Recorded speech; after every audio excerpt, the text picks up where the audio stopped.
at our beach. Plastic wrappers, plastic bottles, broken glass are just everywhere. It's not just ugly, it's dangerous for our sea creatures and humans. This is why we do coastal cleanup. To protect our marine life and keep our beaches clean and prevent water pollution.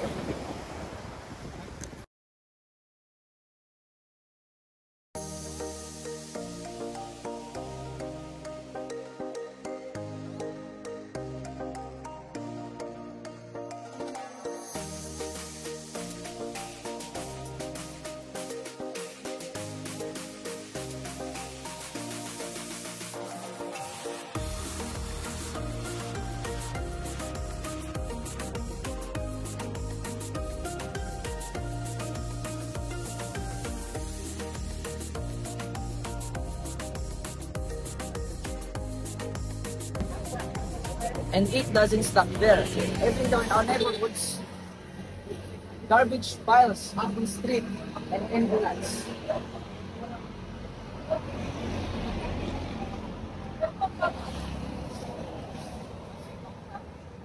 That's why we also do community cleanup. A clean community means a healthier people, fewer diseases, and a better place to live.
But cleaning is not enough. We need to plant trees too. Tree planting helps reduce air pollution, give us fresh oxygen, and prevents soil erosion. Trees are life.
Clean up, plant trees, protect the earth, because there is no planet B.